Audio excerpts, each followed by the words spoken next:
সবাইকে আন্তরিকভাবে স্বাগত। যে যেখান থেকে আমার এই ভিডিও দেখছেন তাদের সবাইকে আন্তরিক শ্রদ্ধা, সম্মান এবং শুভকামনা। মুকুল স্যার ইউটিউব চ্যানেল থেকে সবাইকে স্বাগত। বাংলাদেশের মিজানুর রহমান আজাহারি সাহেব, তিনি ইসলামিক একজন স্কলার, জনপ্রিয় ইসলামিক স্কলার। বিশ্বের অনেক জায়গায় তার ভক্ত রয়েছে, তার অনুগামী রয়েছে এবং বাংলাদেশে তিনি অত্যন্ত জনপ্রিয় একজন ইসলামী বক্তা। তিনি বেশ কয়েক বছর বাংলাদেশে ছিলেন না, বিদেশে ছিলেন। ইদানিংকালে তিনি বাংলাদেশে এসে একের পর এক ধর্মীয় সভা করছেন এবং সেখানে লক্ষ লক্ষ মানুষের ভিড় হচ্ছে। এখন প্রশ্ন হলো, এই মিজানুর রহমান সাহেবের একটা কথা নিয়ে কিন্তু বাংলাদেশে এখন বিতর্ক চলছে। তো মিজানুর রহমান সাহেব, আমির হামজা সাহেব, তারা কি ধর্ম প্রচারের নামে কোনো একটি নির্দিষ্ট রাজনৈতিক দলের এজেন্ডা বাস্তবায়ন করতে চাইছেন? এই প্রশ্ন, এই বিতর্ক কিন্তু বারবার আসছে। আওয়ামী লীগ যখন ক্ষমতায় ছিল তারাও কিন্তু বারবার এই প্রশ্ন কিন্তু তুলেছে। এর আগে মিজানুর রহমান আজহারি সাহেবকে যখন তিনি বাংলাদেশে তার যে ধর্মীয় সভায় বিভিন্ন বক্তব্যর কারণে তাকে কিন্তু বাংলাদেশের ধর্মমন্ত্রী একবার বলেছিলেন যে মিজানুর রহমান আজহারি হচ্ছে জামাতের প্রোডাক্ট বলা হয়েছিল। আজহারি সাহেব তার প্রতিবাদ করেছিলেন, কিন্তু কয়েকদিন আগে তিনি একটি বক্তব্য দিতে গিয়ে বলেছেন যে একদল গিয়েছে আর এক দল খাওয়ার জন্য অপেক্ষায় আছে বা অস্থির হয়ে আছে, এরকম একটা বক্তব্য কোট আনকোট এইভাবে তিনি বলেছেন। তো একদল খেয়েছে বলতে গেলে যারা রাজনৈতিক বিশ্লেষক বা যারা রাজনীতি বোঝেন তারা সব স্বাভাবিকভাবে বুঝতে পারছেন যে সেটা একদল খেয়েছে মানে আওয়ামী লীগকে বোঝানো হচ্ছে। আর এক দল খাওয়ার অপেক্ষায় আছে বা আর এক দল খাওয়ার জন্য অস্থির হয়ে উঠেছে, এটা বোঝাচ্ছেন কাকে? বোঝাই যাচ্ছে কাকে বলতে চাইছেন তিনি? বিএনপি দলকে, বাংলাদেশের বিএনপি দলকে। এখন এই ধরনের কথা, রাজনৈতিক বক্তব্য কি ধর্মীয় স্টেজে সত্যি দেওয়া যায়? আমি তো আমির হামজা সাহেবের অনেক বক্তব্য শুনে দেখেছি, তিনি ধর্মীয় বক্তব্যের স্টেজে গিয়ে একেবারে অনেকটাই রাজনৈতিক এজেন্ডা, মানে তার যে একটা দলের রাজনৈতিক এজেন্ডা তিনি তুলে ধরেন এবং জামাতে ইসলামের পক্ষে প্রকাশ্যে মানে প্রচার করার মতন বক্তব্য রাখেন কিন্তু আমির হামজা সাহেব। এখন প্রশ্ন হলো যে আপনাদেরকে মানুষ হাজার হাজার টাকা খরচ করে, হাজার হাজার টাকা দিয়ে আপনাদেরকে, কোনো কোনো জায়গায় আবার লক্ষাধিক টাকা, এখন তো মিজানুর রহমান সাহেবকে জানি না কত, শুনছি তো নাকি লক্ষাধিক টাকা দিয়ে নিয়ে যাচ্ছে। তাহলে এই যে এলাকার মানুষ টাকা তুলে, পর্দা তুলে লক্ষ লক্ষ বা হাজার হাজার টাকা আপনাদের নিয়ে গিয়ে দিচ্ছে 1-1.5 ঘন্টা বক্তব্যের জন্য, কেন দিচ্ছে আপনাদের? আপনারা এত টাকা নিয়ে চলে আসছেন, আপনারা সেই জায়গায় তো যারা বক্তব্য শুনতে যায় তারা তো সবাই জামাতে ইসলামীর লোক নয়, তাদের মধ্যে বিএনপি আছে, আওয়ামী লীগ আছে, জাতীয় পার্টি আছে। অথচ আপনারা যখন কেউ ইঙ্গিতের মাধ্যমে একটি দলের এজেন্ডা বাস্তবায়ন করবেন, কেউ সরাসরি বক্তব্য দেবেন, ধর্মীয় বক্তব্য, সেটা তো রাজনৈতিক দল মেনে নেবে না। আপনারা যদি রাজনীতিই করবেন, রাজনৈতিক বক্তব্যই রাখবেন, রাজনৈতিক এজেন্ডাই প্রতিপালন করবেন, তাহলে ধর্মের আড়ালে থেকে কেন করবেন? মানে ধর্মকে ব্যবহার করে কেন আপনারা রাজনীতিটা করছেন? বিএনপির অনেক নেতা চ্যালেঞ্জ ছুড়ে বলে দিতে লেগেছে অলরেডি, এই দুদিনের মধ্যে অনেক ভিডিওতে দেখলাম মিজানুর রহমান আজহারি সাহেবকে উদ্দেশ্য করে, যে আপনি যদি রাজনীতি করতে চান তাহলে প্রকাশ্যে নামুন। কেন আপনি ধর্মের স্টেজে বসে, ধর্মীয় মঞ্চে বসে আপনি রাজনীতি করছেন? মানুষের ধর্মীয় আবেগকে ব্যবহার করে রাজনৈতিক এজেন্ডা কেন বাস্তবায়ন করছেন? এটা সঠিক কথা। আমির হামজা সাহেব, আপনাদের অনেক অনুগামী আছেন, মিজানুর রহমান সাহেব আপনাদের অনেক অনুগামী আছেন, অনুসারী রয়েছেন, আপনাদেরকে মানুষ পছন্দ করে, ভালোবাসে। কিন্তু মনে রাখতে হবে, আপনাদেরকে রাজনৈতিক নেতা হিসেবে মানুষ পছন্দ করে না, আপনাদেরকে পছন্দ করে মানুষ ধর্মীয় স্কলার হিসেবে, আপনাদের জনপ্রিয়তা। আপনারা গিয়ে যদি ধর্মীয় বক্তব্য দেন সেটাই মানুষ কিন্তু আশা করে, প্রত্যাশা করে এবং আপনাদেরকে পছন্দ করে। কিন্তু আপনারা যখনই রাজনৈতিক বক্তব্য দেন, যেমন আমির হামজা সাহেব তো প্রকাশ্যে জামাত ইসলামীর হয়ে একবারে কথা বলেন, প্রকাশ্যে তিনি জামাত ইসলামীর আমিরকে বলেন যে জিন্দা ওলি। তিনি বলছেন যে, আমির হামজা সাহেব বলছেন, নিজে সাক্ষী দিচ্ছেন জিন্দা ওলিয়া জামাত ইসলামের আমির। আবার তিনি ইয়াং ছেলে মেয়েদেরকে বলছেন বা তাদের গার্জেনদেরকে বলছেন ধর্মীয় সভা থেকে যে জামাত ইসলামী যে ছাত্র শিবির, সেই ছাত্র শিবিরে তাদের ছেলেমেয়েদের সদস্য করতে, ভর্তি করতে, এইটা কি ধর্মীয় স্টেজে এই ধরনের বক্তব্য হতে পারে? আপনারা লাখ লাখ টাকা নিয়ে ওয়াজ করবেন, ধর্মীয় সভায় গিয়ে বক্তব্য দেবেন, আর সাধারণ মানুষের আবেগকে, ধর্মীয় যে আবেগকে সুরসুরি দিয়ে আপনারা রাজনীতি করবেন, এটা মানুষ কেন মেনে নেবে?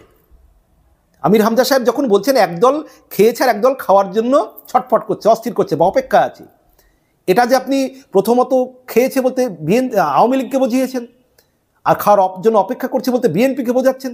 এটা যারা রাজনীতি করে তারা বোঝে না। রাজনীতি যদি করতে হয়, প্রকাশ্যে রাজনীতি করতে নামুন, দেখুন রাজনীতি কত সোজা জিনিস নয়, অত সোজা জিনিস নয়। আপনারা কি মনে করছেন আপনাদের কথার সময় মানুষ ভোট দিয়ে দেবে? খুব কম পার্সেন্ট মানুষ, খুব কম পার্সেন্ট মানুষ আপনাদের থেকে ধর্মীয় সভায় মানুষ বক্তব্য শুনতে যায়, ধর্মীয় আলোচনা শুনতে যায়। আপনাদের কাছ থেকে রাজনৈতিক বক্তব্য শুনতে যাবে কিনা আপনারা রাজনৈতিক দলে যোগ দিন বা রাজনৈতিক দল করুন, তারপরে মানুষের কাছে সিদ্ধান্ত নেবে। কিন্তু আপনারা এই ধর্মীয় স্টেজে মানুষের হাজার হাজার লাখ লাখ টাকা নিয়ে, এলাকার মানুষ টাকা তুলে দেবে, আপনারা সেই টাকা নিয়ে আপনারা মঞ্চে গিয়ে রাজনীতি করবেন, এটা কেন মানবে? সরকারই বা কেন মানবে? আর রাজনৈতিক দলরাই বা কেন মানবে? আর যে দলের সুবিধা হচ্ছে, যে দলের হয়ে প্রচার করছেন তারা মানবে, তাদের তো ভালো হচ্ছে, সুবিধা হচ্ছে। আপনাদের যে জনপ্রিয়তা, সেই জনপ্রিয়তাকে কাজে লাগাতে চাচ্ছে একটা রাজনৈতিক দল, আর আপনারা সেই ফাঁদে কিন্তু পা দিয়ে ফেলছেন। মিজানুর রহমান সাহেব, আপনার এত জনপ্রিয়তা, আজকে আপনি যে কথা বলছেন, এর আগে তো আওয়ামী লীগ বলেইছে যে আপনি জামাতের প্রোডাক্ট, আজকে বিএনপিও বলা শুরু করেছে যে আপনি একটি রাজনৈতিক দলের এজেন্ডা বাস্তবায়ন করছেন। এর ফলে আপনার জনপ্রিয়তা কোন জায়গায় যাবে এই বিতর্কের মধ্যে? আপনি রাজনৈতিক ময়দানে সরাসরি নেমে চ্যালেঞ্জ করতে পারবেন রাজনৈতিক দলগুলোকে? না, মানুষ আপনার সঙ্গ দেবে না। দেখবেন আপনাকে ধর্মীয়, হ্যাঁ কিছু মানুষ দেবে।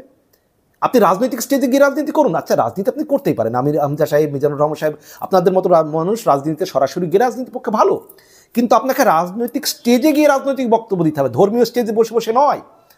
একটা ধর্মীয় জায়গায়, সেখানে কিন্তু শুধু জামাত ইসলামের লোক আসে না, সেখানে বিএনপির লোক আসে, আওয়ামী লীগের লোক আসে, জাতীয় পার্টির লোক আসে, হেফাজত ইসলামের লোক আসে। সেখানে আপনি নির্দিষ্ট একটি মানে ধর্মীয় মঞ্চ থেকে রাজনৈতিক দলের একবারে এজেন্ডা, তাদের দিকে মানুষকে মোটিভেট করবেন, আর অন্যান্য দলকে ছোট করবেন, হেয় প্রতিপন্ন করবেন, সেটা বিএনপি হোক, আওয়ামী লীগ হোক, জাতীয় পার্টি হোক। রাজনৈতিক বক্তব্য রাখবেন স্টেজে থেকে, ধর্মীয় স্টেজ থেকে, আর বক্তব্য দিয়ে হাজার হাজার লক্ষ লক্ষ টাকা নিয়ে যাবেন। এই কি ধর্মপ্রচারের মানে আপনাদের মহিমা? আপনাদের এ কি ধর্মপ্রচারের মহিমা? ধর্মীয় স্টেজে এতগুলো টাকা নিয়ে আর আপনি রাজনৈতিক এজেন্ডা বাস্তবায়ন করবেন, এটা কেন রাজনৈতিক দলগুলো মেনে নেবে? যারা ওয়াজ মাহফিল শুনতে যায় সেই সমস্ত মানুষরা কিন্তু তারা ধর্মভীরু, তারা ধর্ম বিশ্বাস করে, তারা আপনাদের কথা বিশ্বাস করে, তারা কিন্তু ধর্মভীরু, তারা ধার্মিক। কিন্তু আপনারা এই যে ধর্ম প্রচার করতে গিয়ে যে মঞ্চে বসে ধর্মীয় প্রচারের আড়ালে যে রাজনৈতিক এজেন্ডা বাস্তবায়ন করছেন, এটাকে আপনাদের ধর্মপ্রচার হচ্ছে? এটাকে ধার্মিকের লক্ষণ হচ্ছে? আবার ধর্ম প্রচার করতে গিয়ে যে একগাদা করে টাকা নিচ্ছেন, এটাকে একজন ধার্মিকের কাজ? এক একটা স্টেজে গিয়ে বক্তব্য দিয়ে হাজার হাজার লাখ লাখ যারা টাকা নিচ্ছেন, এটা কিভাবে ধার্মিকের কাজ হয়? সাধারণ মানুষ যারা শুনতে গিয়েছে নিজের টাকা খরচ করে, এই কষ্ট করে এই শীতে, তারা ধর্মভীরু মানুষ, তারা ধার্মিক মানুষ, তারা ধর্ম পালন করে, তারা ধর্ম শুনতে চায়, ধর্মের প্রচার জানতে চায়, বুঝতে চায়, তারা ধর্ম পালন করতে চায়। কিন্তু আপনারা যারা মঞ্চে বক্তব্য দিয়ে একগাদা করে টাকা নেন এবং ধর্মীয় স্টেজে গিয়ে রাজনৈতিক এজেন্ডা বাস্তবায়ন করেন, আপনারা কি সত্যি ধার্মিক? আর ধর্মের কোন জায়গায় বলা আছে যে ধর্মীয় স্টেজে বক্তব্য দিতে গিয়ে আপনারা এই একগাদা করে টাকা নেবেন? এই সম্পর্কে একটা খোলামেলা আলোচনা করুন তো। হ্যাঁ, আপনারা অনেক অজুহাত দেখান। কি? একবার যেমন আমির হামজা সাহেব বলেছেন যে আমি যখন প্রথম দিকে ওয়াজ মাহফিল শুরু করি, এক জায়গায় গিয়েছি, সেখানে আমার যে খরচ করে গিয়েছি যে টাকাটা 300-400 টাকা, সেই প্রথম দিকে সে টাকাটাও আমার হাতে দেয়নি। তাহলে আমি কন্ট্যাক্ট, মানে এক কথায় উনিও বললেন কন্ট্যাক্ট করার সমর্থন করেন না, তাহলে কন্ট্যাক্ট না করলে কি হবে যদি নির্দিষ্ট খরচটুকু না দিলে?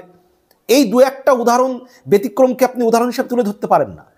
আবার ভারতের এক একজন বক্তাও বলেন যে এক জায়গায় গিয়েছি, সেই খরচটুকু দেয়নি প্রথম দিকে হয়তো, তার জন্য এখন যদি কেউ কন্ট্যাক্ট করে তাহলে ঠিকই আছে। আরে হুজুর সাহেব, আপনি ধর্ম প্রচার করতে যাচ্ছেন, আপনি যতটুকু পারবেন, আপনার যতদূর যাওয়ার সামর্থ্য আছে ততদূর যান। না পারলে আপনি তাদেরকে বলুন জাস্ট আমার গাড়ি ভাড়াটা আপনারা দেবেন, গাড়ির ভাড়াটা নিন, যে আমার গাড়ি ভাড়াটা দিতে হবে। আপনার তো উচিত ধর্মপ্রচার করলে আপনার নিজের কোনো কর্ম করে রোজগার করে ধর্মপ্রচার করা। আর ধর্মপ্রচার করার মাধ্যমে আপনাকে লক্ষ লক্ষ টাকা আপনি কন্ট্যাক্ট করলেন না, হয়তো কন্ট্যাক্ট করার যুক্তি কি দেখা হয়েছে? এক জায়গায় গেলাম, অনেক খরচ করে, প্রথম দিকে আমির হামজা সাহেব এক জায়গায় একটা বক্তব্যে বলেছেন প্রথম দিকে গিয়েছেন ওনাকে কম টাকা দেওয়া হয়েছিল, উনি যে টাকা খরচ করে গিয়েছেন সে টাকা দেয়নি, কিন্তু এখন ওনাকে কত কত টাকা দিচ্ছে। উনি ভারতে এসেছিলেন, আমি নিজের দুটোর জায়গায় বক্তব্য শুনতে গিয়েছি, কত কত করে টাকা দিয়েছে একবার দেখুন তো। উনি করেননি, ডিমান্ড করেননি, কন্ট্যাক্ট করেননি, কিন্তু কত টাকা, একটা মানুষ 1.5 ঘন্টা বক্তব্য দিলে কত টাকা লাগে বলুন তো। ভারতের অনেক বক্তা আছেন, হয়তো কোনো কোনো জায়গায় ব্যতিক্রম, একটা জায়গায় একটু কম হতে পারে। আচ্ছা বলুন তো, যারা এই আমাদের সমাজে বিশ্বে সমাজ সেবক নামে খ্যাত, সমাজ সেবা করেছেন, তারা বিভিন্ন জায়গায় গিয়েছেন সভা সেমিনারে বক্তব্য দিতে, তাদেরকে গাড়ি ভাড়াটা কজন দিয়েছে? খুব ব্যতিক্রম যদি দিয়ে থাকে এক এক জায়গায়, বাকি নিজের পয়সায় তারা গিয়েছেন, সভা করেছেন, সেমিনার করেছেন, মানুষের জন্য কাজ করেছেন, অন্যদিকে তারা একটা কর্ম করেছেন, সমাজসেবক তারা তো ধর্মপ্রচার করেননি।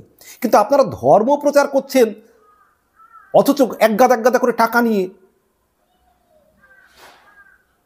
আর যখনই মানুষ কেউ যদি প্রশ্ন করে অমনি উদাহরণ হিসেবে দিয়ে দেন, নাহলে আমাদের চলবে কি করে? তাহলে চলবে না, তাহলে সেই চলার মতো একটা টাকা কত নিতে হয় তাহলে মানুষকে?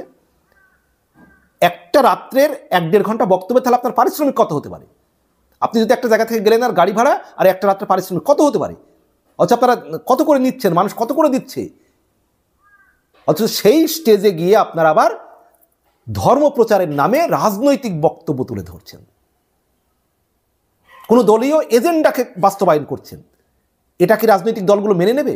আমি আবারও বলছি, যারা সাধারণ মানুষ, যারা খেটে খায়, রাত দিন মাথার ঘাম পায়ে ফেলে তারা অন্ন জোগাড় করে, অন্যের সংস্থানে তারা রাত দিন খেটে বেড়ায়, অথচ তারা মসজিদে যায় নামাজ পড়তে, ধর্মীয় সভাগুলিতে জলসা ওয়াজ মেহফিলে যায় ওয়াজ শুনতে, ওয়াজে যায়, জালসায় যায় তারা ওয়াজ শুনতে, নিজের টাকা খরচ করে এই শীতে, হয়তো তার গায়ে ভালো পোশাক নেই, তারা ধার্মিক মানুষ, তারা ধর্মভীরু মানুষ।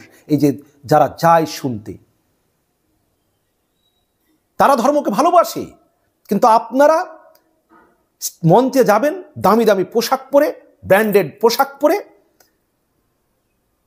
হাজার হাজার লক্ষ লক্ষ টাকা নিয়ে চলে যাবেন, অন্যদিকে আবার মানে সেই রাজনৈতিক একটা এজেন্ডা বাস্তবায়ন করবেন।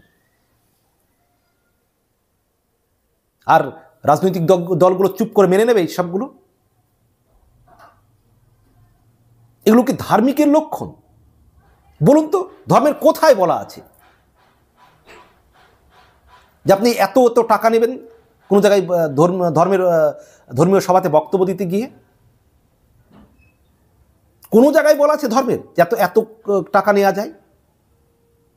আপনার যদি না চলে যে আমি ধর্মপ্রচারের জন্য সারাদিন সময় ব্যয় করলে তাহলে আমার তো চলবে কি করে, তাহলে আপনার সেই নেওয়াটা হবে যত সামান্য, জাস্ট আপনার চলা মতো।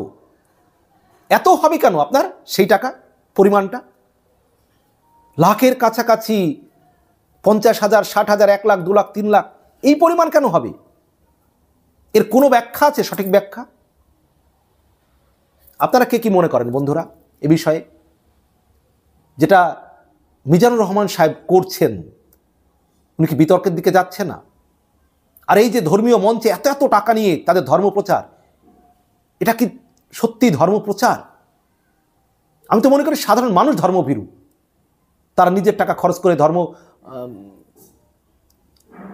ধর্মীয় সভাতে যায়, ওয়াজ মেহফিলে যায়, তারা ধার্মিক। এই সমস্ত স্কলাররা তারা কি প্রকৃত ধার্মিক? তারা কি ধর্মভীরু? একবার ভেবে দেখুন তো, জানাবেন কমেন্ট বক্সে। বিনীত অনুরোধ রইল। ভালো থাকবেন, সুস্থ থাকবেন। সবার জন্য অনেক অনেক আন্তরিক শ্রদ্ধা, সম্মান এবং শুভকামনা।